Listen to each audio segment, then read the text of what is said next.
Olá, pessoal. Hoje a gente vai falar um pouquinho sobre um dos temas mais polêmicos na pediatria, que é febre, né? Então, na verdade, é um tema imenso.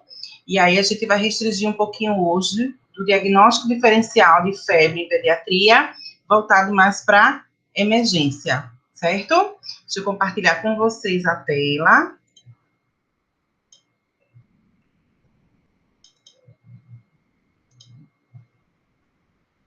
Vamos lá, então, começar.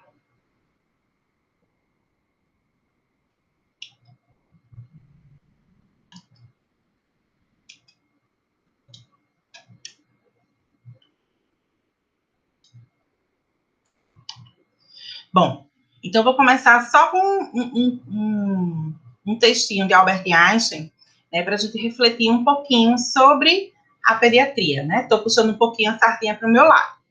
O estudo, a busca da verdade e da beleza são domínios em que nos é consentido sermos crianças por toda a vida.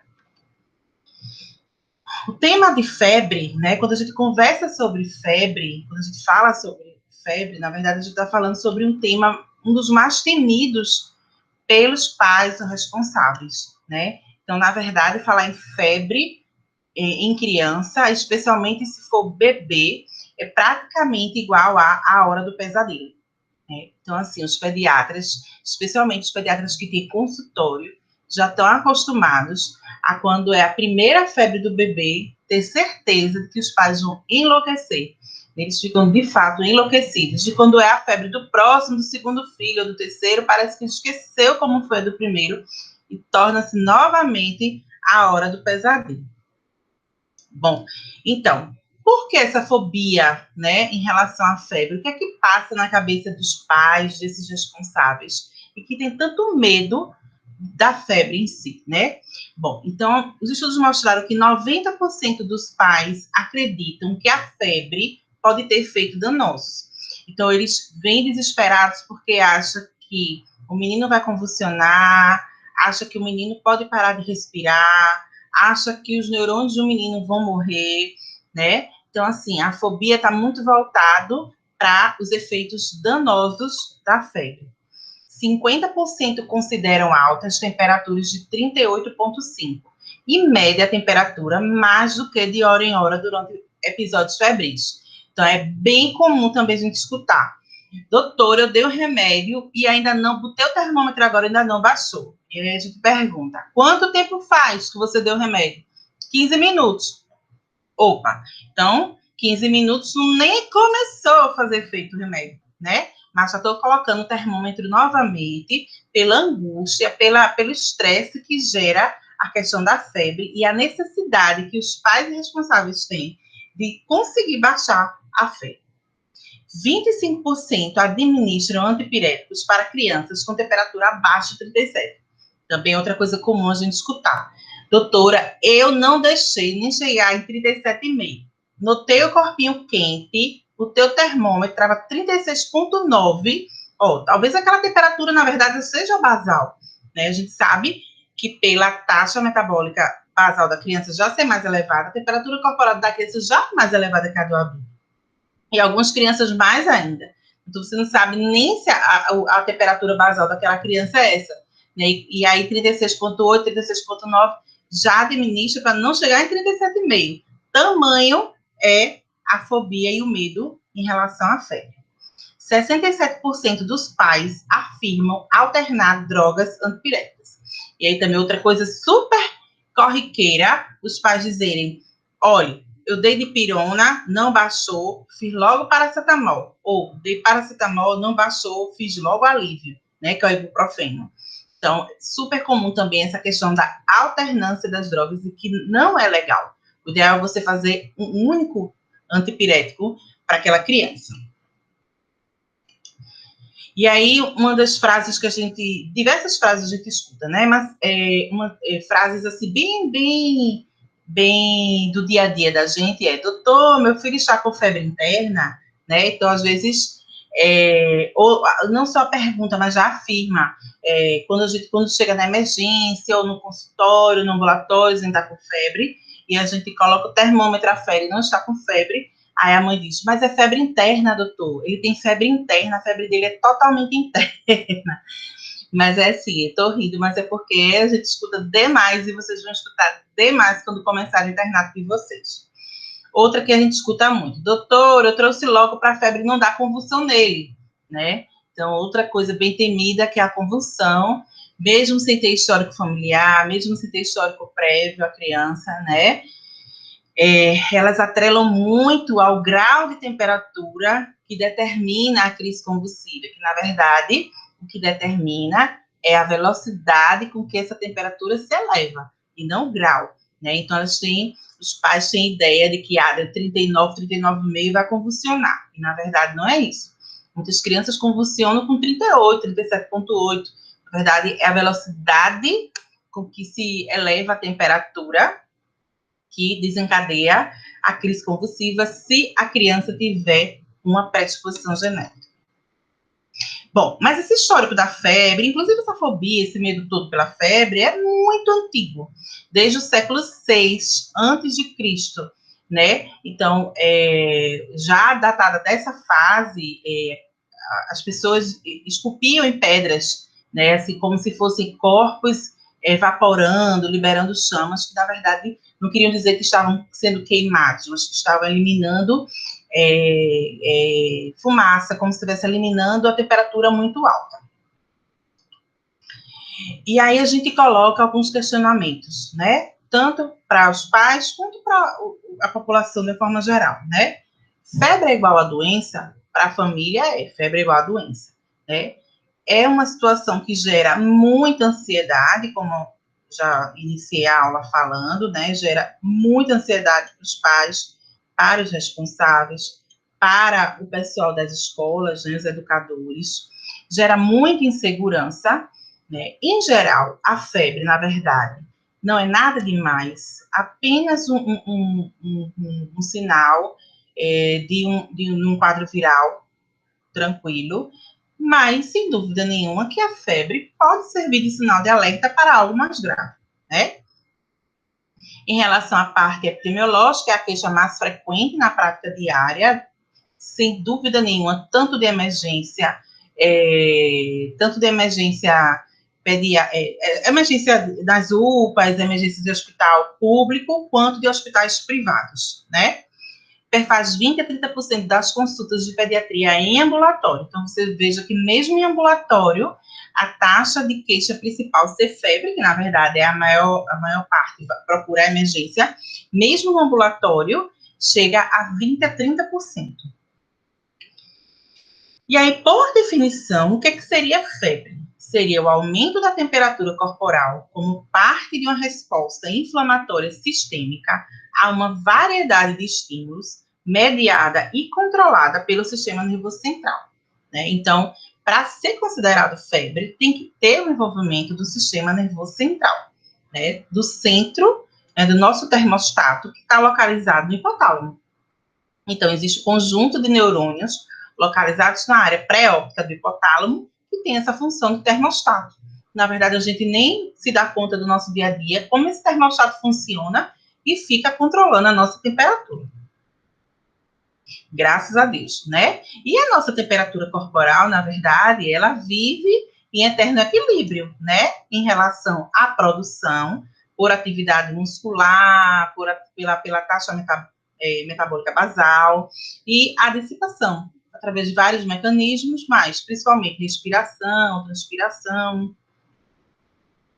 E aí, na questão da febre, né, em si, ocorre esse desequilíbrio porque existem pirógenos exógenos. Então, quem seriam os pirógenos exógenos? Os pirógenos exógenos são agentes que podem ser infecciosos ou não infecciosos. Então, aquela história de que febre é igual a doença já caiu por terra abaixo, né? A gente já pode tirar da cabeça dos pais, dos educadores, né, das pessoas leigas de uma forma geral, né? A febre não necessariamente vai sinalizar uma infecção, né? Na verdade, ela pode sinalizar outros tipos de alterações que não necessariamente infecção.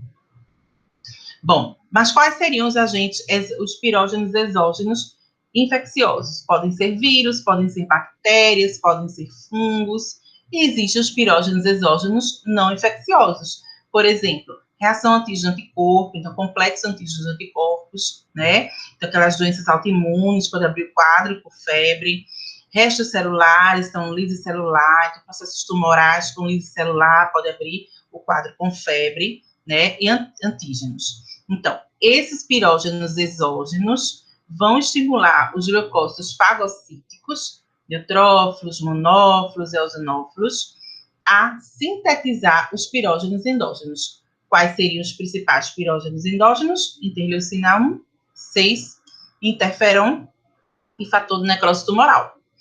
Esses pirógenos endógenos é que têm o poder de ir no centro termorregulador, ou seja, lá no hipotálamo, né? Estimular a produção de monoaminas, liberação de AMP cíclico, de prostaglandinas e desencadear a febre, né? Desequilibrar esse termostato e desencadear a febre. Durante esse momento de liberação de monoaminas, AMP cíclico, produção de prostaglandinas, há o aumento do consumo de oxigênio.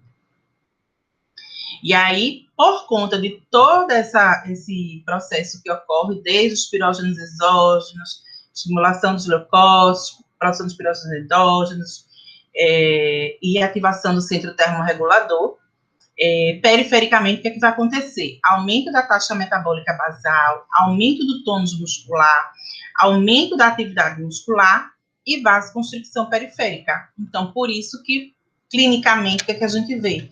A criança com as extremidades frias, o centro quente, né? As extremidades, algumas, às vezes, a depender da intensidade desse processo, até cianose pode apresentar de tanta vasoconstricção periférica que ocorre, né?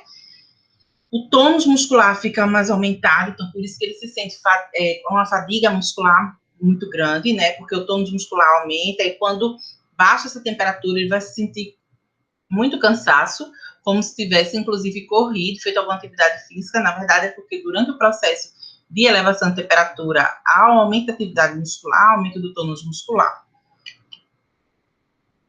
E o quadro clínico, por conta de todo esse desencadeamento dessa cascata, né, como eu falei, as extremidades são frias, por conta da liberação de monoaminas, aumento da frequência cardíaca, aumento da frequência respiratória, consumo de oxigênio, e a sensação subjetiva de frio, né, então, tanto adulto, quanto criança, quanto idoso, não é comum, tão como febre no idoso, apresenta mais hipotermia, né, mas pode acontecer também. Então, existe a sensação subjetiva de frio, né? Então, tende até chega na emergência todo agasalhado, que é pior, né? Então, está aumentando ainda, ajudando a aumentar ainda mais a temperatura corporal.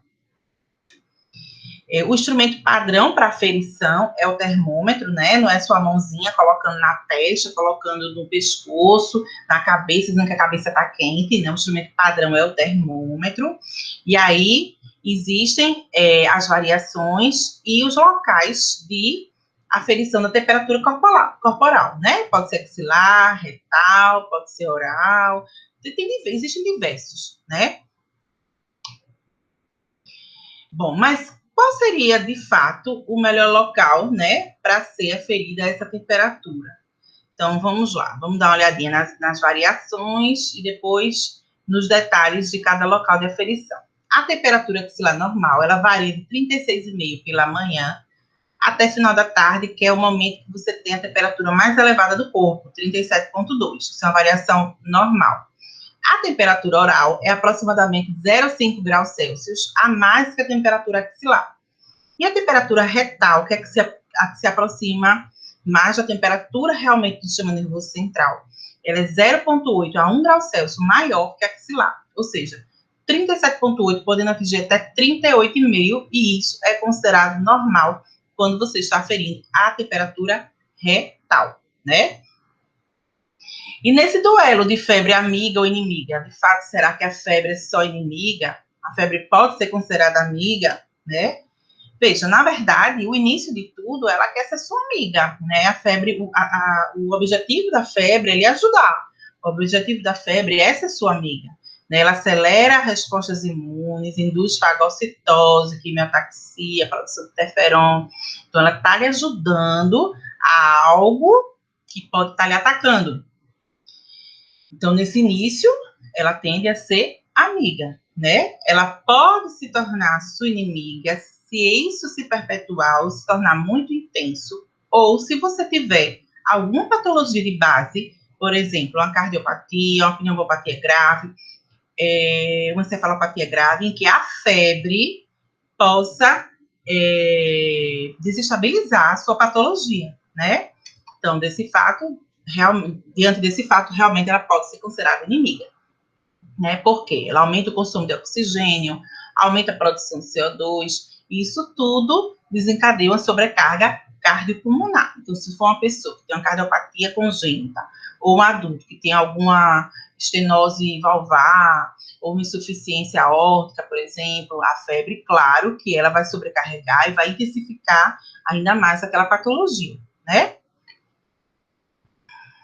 Os objetivos gerais, então, será reconhecer sinais de doenças potencialmente graves, melhorar o conforto da criança, manter estado adequado de hidratação. Né? Então, a gente sempre tem que promover o conforto adequado do nosso paciente, certo? Quando é que a gente tem que ter febre como sinal de alerta? Nos menores de 3 meses, sempre. Nos pacientes com comprometimento do estado geral, nas temperaturas axilares acima de 39,5 e quando a febre dura mais de 72 horas. Então, nesses pilares básicos, existem outros, mas esses são os principais, a gente, de fato, deve considerar a febre como um sinal de alerta e ficar com a pulga atrás da orelha. Essa febre, de fato, deve ser investigada nesses casos. Mas quando você vê na emergência, ou no ambulatório, ou no seu consultório, um pirraia com temperatura 38,5, 38,8, virado, detonando o seu consultório, pode ter certeza que não é nada grave, né? A primeira coisa que vai comprometer, se realmente for alguma coisa grave, é o estado geral. Então, além da febre, ele vai ter um estado geral mais comprometido, vai estar mais notificado, aquela criança que fica muito hipoativa ou muito irritada, né? Principalmente os menores, os bebês. É aquela criança que tende a diminuir também a ingesta, seja de líquidos, seja de alimentos. Então, você tem que ver sempre o conjunto. A gente não pode compartimentalizar nunca o paciente, quer seja criança, quer seja adulto, quer seja idoso. A gente precisa sempre ver o todo para a gente conseguir conduzir da melhor forma o nosso paciente, certo? Então, sem dúvida nenhuma, que o maior pesadelo de todos, em se tratando de febre especificamente, é a bendita da febre sem sinais localizatórios. E é ela que a gente precisa saber melhor conduzir, né? Porque é ela que traz a maioria das cascas de bananas nas emergências. Então, como seria o diagnóstico, né? O que seria considerado febre sem sinais localizatórios? É aquela febre com duração inferior a 7 dias em uma criança cuja anamnese e exame físico detalhados não revelam a causa provável da febre. Então, é uma criança que está 3, 4, 5 dias com febre. Você faz a anamnese adequada, claro que quando é na emergência mais direcionada, porque você está na emergência ou no seu consultório, você vai ter mais tempo de fazer mais detalhada, mas sempre você busca abordar o máximo que você puder, e o exame físico não revelarem nada. Então, ele não tem nada além da febre, né? E com um período inferior a 7 dias. Aí seria febre sem sinais localizatórios. Então, pelo amor de Deus, quando vocês estiverem no internato, na residência, não coloquem hipótese diagnóstica febre a esclarecer. Pelo amor de Deus, é feio demais. Coloquem febre sem sinais localizatórios, ou se for superior a isso, vocês vão definir se é febre de origem determinada, enfim. Mas não coloquem febre a esclarecer, né? Febre não é diagnóstico. Isso a gente já falou, que é uma fonte de preocupação para pais e médicos, a maioria é uma doença infecciosa aguda autolimitada, ou uma fase prodrômica de uma doença infecciosa benigna, né? Quando preocupar, uma das preocupações é que 12% dos recém-nascidos com febre desenvolvem infecção bacteriana grave, né? Então, lembrar que recém-nascido com febre é igual a infecção grave, até que se prove o contrário. Porque você tem que ter isso em mente, para poder você realmente conduzir esse recém-nascido, investigando bem, detalhando bem esse processo febril, né? Lembrando que o recém-nascido tem uma resposta imune muito tênue, né? Então, a chance dele desenvolver uma infecção grave, evoluir grave e morrer é alta. Então, recém-nascido com febre, a gente tem que conduzir como se fosse uma infecção bacteriana até que se prove o contrário, certo? 6 a 7% das crianças com febre, faixa etária entre 3 a 36 meses, podem desenvolver infecção bacteriana grave. E o que a gente vai fazer, né? Quando a gente pensar em infecção bacteriana grave, como conduzir? Então, todas as infecções que, caso ocorra atraso no diagnóstico, acarretam risco de morbidade ou mortalidade, é considerada uma infecção bacteriana grave, certo? Os estudos dos anos 80 e 90 diziam que os pacientes considerados de risco para desenvolver infecção bacteriana grave seriam as crianças menores de 3 anos, aquelas crianças apresentando febre acima de 39 graus e com leucócitos totais acima de 15 mil, né? Então, nesses pacientes, a gente realizaria orientações práticas para abordagem das crianças de 0 a 36 meses, certo? E aí surgiram os protocolos, né? Foram surgindo desde essa época os protocolos para a condução desses pacientes. Qual era o objetivo dos protocolos? Padronizar a abordagem das crianças com febre e sinais localizatórios, porque cada um que fazia do seu jeito, e hoje vocês ainda vão ver muita gente fazendo do jeito que vem na telha, né? Diagnosticar precocemente, especialmente se for uma doença grave, né? Seu objetivo seguindo os protocolos para febre e sinais localizatórios, na verdade, é você excluir uma doença grave, né? E detalhar a anamnese e exame físico atrelado à história do paciente, né, para poder conduzi-lo e excluir ou confirmar uma doença grave, certo? E aí vários protocolos foram idealizados, né, desde de Boston, em 1992, Filadélfia, em 1993, de Rochester, em 85, que é um dos mais antigos, né? E os protocolos avaliavam a idade do paciente, a temperatura retal. Por que a temperatura retal? Porque é a temperatura mais próxima da temperatura real do sistema nervoso central. Avaliavam o leucograma, certo? A análise do LCR, se era para usar antibiótico ou não, achados na radiografia de tórax, a porcentagem de infecção bacteriana grave, quando de baixo risco, o valor preditivo negativo e a sensibilidade em relação a esses itens, certo? E o protocolo de Baraf, que foi o mais usado e é ainda usado, né, um protocolo de 1993, foi uma meta-análise que avaliou 85 artigos e estratificou o risco de evolução para doença grave pela idade, né, considerou como baixo risco ou alto risco a partir de critérios clínicos e laboratoriais, certo? E aí ele dividiu em recém-nascido de 0 a 28 dias de vida, lactente e jovem de 29 dias a 3 meses, e o outro bloco seriam as crianças de 3 meses a 36 meses. Então, cada bloquinho desse, ele iria conduzir de uma determinada forma, certo? Bom, vamos lembrar só, em relação às faixas etárias, quais seriam as considerações diagnósticas principais, né? Então, considerando o paciente imunocompetente e ele tendo menos que 28 dias, as principais hipóteses seriam sepse, lembra que eu falei, recém-nascido com febre igual a infecção grave até que se prove o contrário, né? Sepse, meningite causada principalmente nessa faixa etária por estreptococo do grupo B, Escherichia coli, Listeria monocytogenes, herpes vírus e enterovírus. Crianças entre 1 a 3 meses, ou seja, aquele grupo de lactentes jovens. Doença bacteriana grave em 10 a 15% deles, incluindo bacteriemia oculta em 5%, e infecção do trato urinário. Lactentes e crianças de 3 a 36 meses.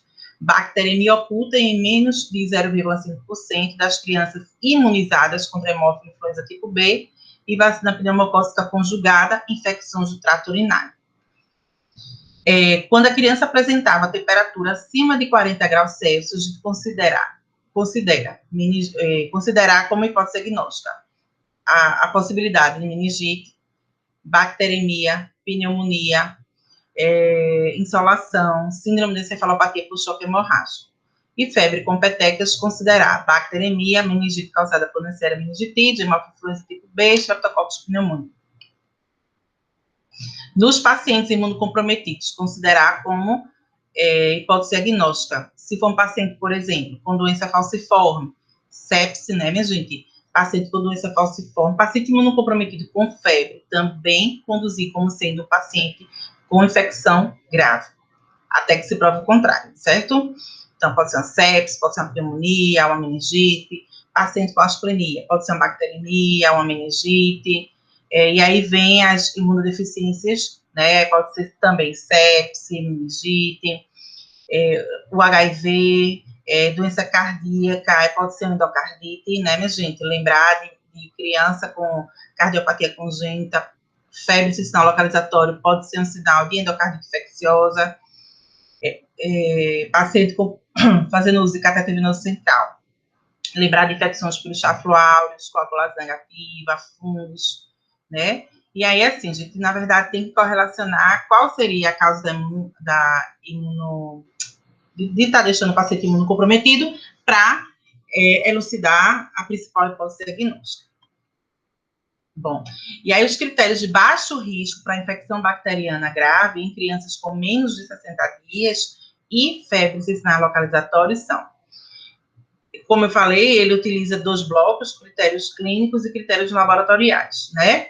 E o que seria considerado para o protocolo de BARF, crianças de baixo risco, pelos critérios clínicos, previamente saudável, nascido a termo e sem complicações, que não apresente sinal de toxemia e não tenha doença crônica de base.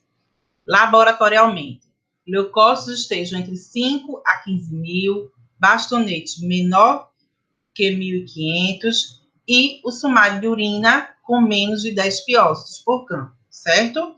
Então, tendo esses critérios clínicos e esses critérios laboratoriais presentes, ele seria considerado uma criança de baixo risco para infecção bacteriana grave, você ficaria mais tranquilo, claro que reavaliando, né? A gente está falando de infecção bacteriana grave e até agora a gente não disse quais seriam elas. Quais seriam as principais infecções bacterianas graves que a gente leva em consideração na febre sem sinal localizatório em pediatria? Bacteriemia oculta, infecção do trato urinário, pneumonia, e aí vem outras em menor escala, meningite, artrite séptica, osteomielite, celulite.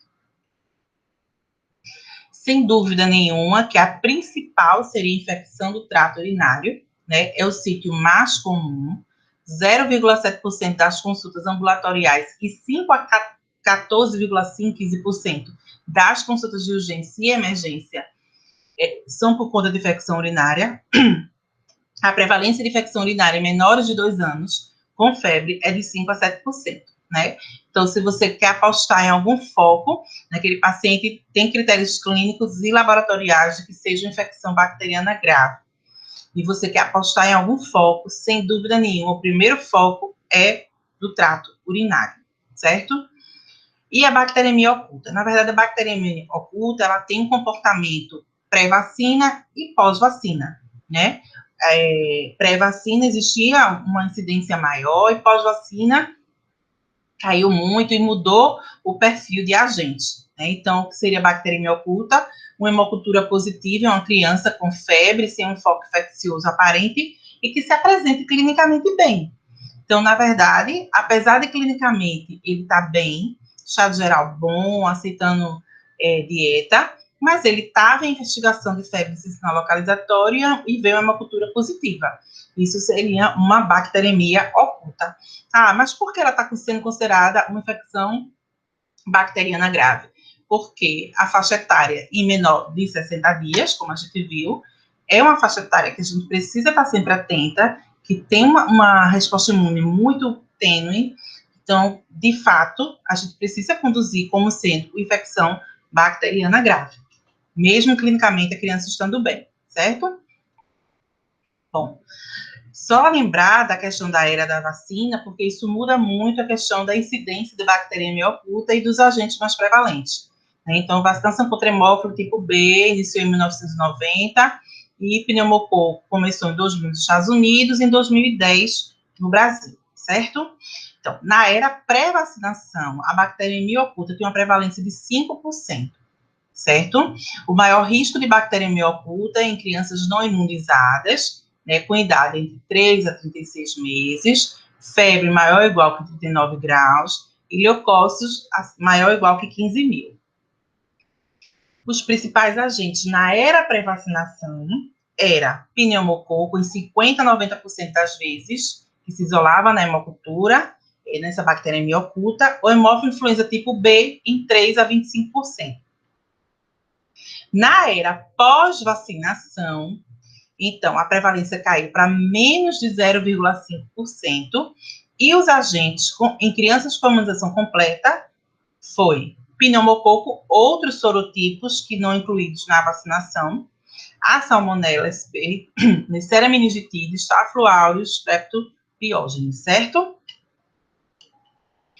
E a abordagem atual da criança com febre intestinal localizatória, apesar de se passarem décadas, ainda continua utilizando os critérios de Rochet, o protocolo de Barff, considerar o status de imunização da criança, né, porque como a gente viu, a depender se essa imunização da criança está atrasada ou não feita, muda-se o agente etiológico, e a gente sabe que, infelizmente, a gente tem um grupo aí de pais responsáveis ou irresponsáveis, talvez, né, que são contra vacinas, naquele movimento anti-vacina. Então, não está sendo tão incomum a gente receber paciente sem vacinação, considerar a infecção urinária como importante foco de infecção, tentar o mínimo de intervenção laboratorial, né, antigamente o pessoal na verdade, colhia tudo, saía colhendo tudo, mas hoje a gente tenta ao máximo abordar o mínimo do laboratório, né, a gente lembra sempre que a clínica é soberana, então a anamnese clínica é sempre soberana, exceto nos recém-nascidos e lactantes jovens, nesses realmente você tem que investir pesado. Bom, então vamos lá, resumindo os protocolos, né, então, febre sem sinal localizatório, o paciente com 0 a 36 meses, você tem que avaliar se ele apresenta sinais de toxemia. Apresenta sinais de toxemia, se não, a sua conduta vai ser de acordo com a idade. Se ele tem menos de 30 dias, se ele tem de 1 a 3 meses, ou se ele tem de 3 a 36 meses. Se ele tem sinais de toxemia, a sua conduta vai independer da idade. E aí, mesmo que ele seja maiorzinho, esteja nesse grupo de 3 a 36 meses, você vai internar em todos. Você vai internar, solicitar hemograma, hemocultura, sumário, urocultura, raio-x de tórax, LCR, se necessário. Antigamente, LCR era instituído para todos, mas aqui vai ficar, a gente deixa mais restrito agora, hoje em dia, para recém-nascido. E começa antibiótico empírico, especialmente a depender da situação vacinal. Então, vamos lá voltar para a gente não deixar nenhuma confusão. Criança entre 0 a 36 meses, ou seja, de 0 a 3 anos, com febre sem sinais localizatórios, você tem que avaliar se ele tem sinais de toxemia, certo? Se ele tiver sinais de toxemia, se ele não tiver sinais de toxemia, você vai conduzir de acordo com a faixa etária do paciente. Se ele tiver sinais de toxemia, independente da idade, você vai internar, solicitar hemograma, hemocultura, sumário, urocultura, hemocultura, radiografia de tórax, LCR, especialmente nos menores de 28 dias, raio-x de tórax e começar antibiótico empírico, certo? Se você provar que não é nada infeccioso bacteriano, você suspende essa antibiótico terapia. E aí, ó, naquele que eu disse, não tem sinais de toxemia, você vai estratificar por faixa etária. Se for menor que 30 dias, recém-nascido, né, de 0 a 28 dias, você vai internar, solicitar o mesmo protocolo, como se ele tivesse toxemia. Hemograma, lembra que eu falei desde o começo, recém-nascido com febre é igual a infecção bacteriana grave, até que se prove o contrário. Internar, solicitar hemograma, hemocultura, sumário urocultura, raio-x de tórax, LCR e começar antibiótico empírico. Se ele for um lactente jovem, você vai dividir, subestratificar ainda se ele é de baixo risco ou de alto risco. Se ele for de baixo risco, você orienta a questão da administração do antitérmico, observa e reavalia diariamente. Se ele for considerado um lactente jovem de alto risco, você vai internar, solicitar a mesma gama de exames que a gente orientou para os pacientes que têm toxemia ou recém-nascido. Hemograma, hemocultura, sumário, urocultura, raio-x de tórax, LCR aqui, se necessário, lembra que eu venho falando, que é obrigatório nos recém-nascidos, mas o lactente jovem vai ficar se necessário, iniciar antibiótico empiricamente. E nos maiorzinhos, né, de 3 meses até final de 3 anos, né, minha gente? Só lembrando ali que no considerar baixo risco, alto risco, é só se ele tem alguma doença de base crônica, se ele foi prematuro, né, tem cardiopatia, nefropatia, deixa eu ver o que mais, alguma doença metabólica, enfim, se ele tem algum fator para ser considerado de alto risco. Nos maiorzinhos, você vai avaliar em relação ao grau de temperatura. Se ele está apresentando temperaturas menor que 39 graus, você vai ver se há necessidade de coleta de sumário e urocultura. Por que coleta de sumário e urocultura? Porque o sítio mais frequente é o sítio do trato urinário. E reavaliar diariamente esse paciente. Se a temperatura desse paciente está sempre sendo acima de 39 graus, você já colhe o sumário e a urocultura, né? Lembrando que o padrão ouro para diagnóstico de infecção urinária é a urocultura, viu, minha gente? Então, se você disser assim, você só vai poder solicitar um dos dois, você vai solicitar a urocultura, tá certo? Então, 3 a 36 meses, avaliar como está sendo a temperatura desse paciente. Se a temperatura está sendo menor que 39 graus, você pode considerar a coleta já do sumário da cultura ou você deixa para reavaliar diariamente e ver se vale a pena solicitar. Se for maior ou igual que 39 graus, você já solicita o sumário e a urocultura. Vamos elucidar 2 casos clínicos para a gente colocar na prática, né? Então, lactente com 30 meses de vida, sexo feminino, febre de 39,5 a 3 dias, recusa alimentar e sonolência. Então, a mãe diz que ele vem há 3 dias com febre alta, sem querer mamar e muito molinho. Refere que até então era saudável, não foi prematuro, imunização completa. Exame físico, estado geral regular, eupneico, afebril, hidratação limítrofe, hipocorado, temperatura, tempo de enchimento capilar de 3 segundos. Aparelho respiratório, sem alterações, cardiovascular, também sem alterações, abdômen depressivo, indolor, sem visceromegalia, sistema nervoso central sem sinais de irritação meníngea, pele sem lesões. Então, como seria a nossa abordagem neste bebê? Sinais de toxemia? Sim, vamos lá. Qual é o sinal de toxemia? Estado geral regular, recusa alimentar, sonolência, a hidratação dele já está limítrofe, né? Aquele pacientezinho já está começando a ficar com a boquinha seca, hipocorata, pálido, aquele bebê que está pálido, o tempo de enchimento capilar também, ó, 3 segundos já, né? Então, ele já está começando a apresentar sinais de toxemia, sim.